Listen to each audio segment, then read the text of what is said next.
Hi, JB. Let's go ahead and get you some messages from the universe. JB Rivera, messages from the universe.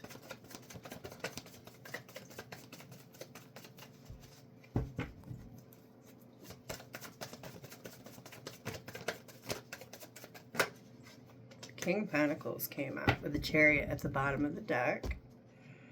Seven of Swords, the Sun, Two of Wands, Six of Wands, Wheel of Fortune, Death card. Okay, so Seven of Swords and the Sun. That feels kind of optimistic, actually. Seven of Swords and the Sun. Seven of Swords ultimately is getting what you want by any means necessary. So when it's paired up with the Sun card, that kind of makes me feel like grinding hard to get to where you're wanting to go. Two of Wands, it's like the grass is green here, the grass is also green here.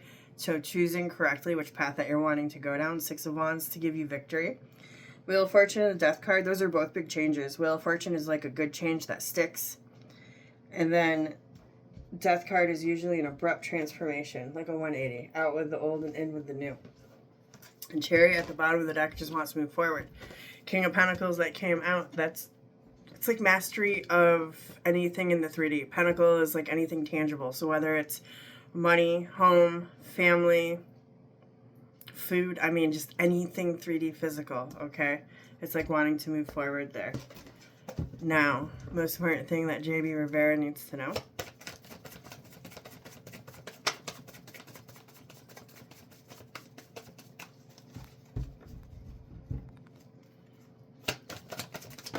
Thank you. The other thing that I'll say about the Seven of Swords and the Sun that was in the backstory, I mean, there is this small chance that it could have been exposed that somebody wasn't moving with honest intentions. So when I talk about the Seven of Swords, it's literally to get what you want by any means necessary. But sometimes people will bend or break rules or not have other people's, not be caring about what's going on with other people. So traditional Seven of Swords is a soldier, and he is sneaking off in the middle of the night to steal swords from the opponent. Those swords would have been used to kill him the next day. So he lives to see another day. He gets what he wants by any means necessary. But there was lying, cheating, and stealing involved, you see? So like there's other attachments to the card. So there could have been a chance that somebody was acting in a nefarious way, and there might have been exposure over that as well. And with the Chariot at the bottom of the deck and King of Pentacles coming out, you are wanting to possibly move in a new direction. Had to say that too. Now, most important thing that you need to know, and it kind of makes sense of saying it as in looking at the cards. Seven of Pentacles, Three of Cups in reverse. Over here you have Empress, Hierophant, and Judgment. So Seven of Pentacles and Three of Cups in reverse. Seven of Pentacles in reverse is like shoddy investment. When it's upright, it's planting seeds and it's looking at your seeds and like, yeah, I did a good job. This is what I want to grow. It's growing. When it's in reverse, it's like, why did I plant that seed, or why did I invest in that? Oh, God. Or it's pulling back your energy, pulling out of that investment. Three of Cups upright is people that surround you. It's associations. Sometimes it does represent partying, celebrating. When it's in reverse, it's those people are no good for you, or it's time to disconnect from them, or it's time to stop partying. What you fill the blank. Empress, Hierophant, and Judgment. Judgment is assessing, reviewing. It is a big choice. In the Empress and the Hierophant is... Empress, I would say, is you.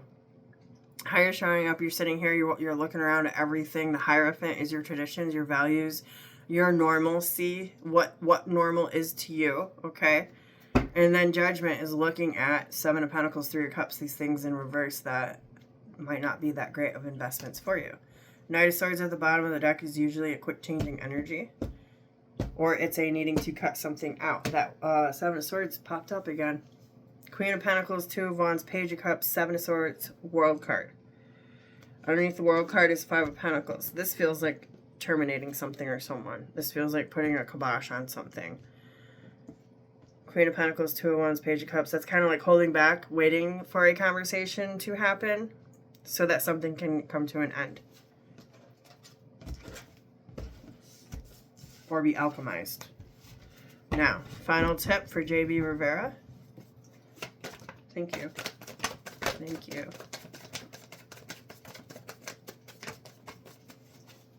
Eight of Wands at the bottom of the deck.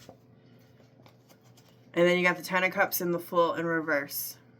Eight of Wands usually is an energy of things picking up quickly, like picking up speed and or actual conversation. So if this was to have a conversation, the Fool card in reverse and the Ten of Cups upright. Fool card in reverse talks about there's changes that are happening and the changes are coming whether you're ready for it or not. That's the Fool card in reverse. Ten of Cups usually is, where do you see yourself at the end of your road? You know, do you have a big family? Do you have 5 cars? Do you have a big house? Are you retired? Do you got 2 dogs? You know, fill in the blanks. That's the Ten of Cups energy. It's like where you're going to be at the end of your day. It feels like there's either you will be saying this or doing this to someone else. Like, hey, look, this shit's got to change because this is my new point of views and the new things that I'm wanting and seeing. Okay. And if that's the case, if you're not for how your life is going now and it's out of your control, as in it's in someone else's control, choice, this is telling you to have that conversation that this isn't what you want anymore.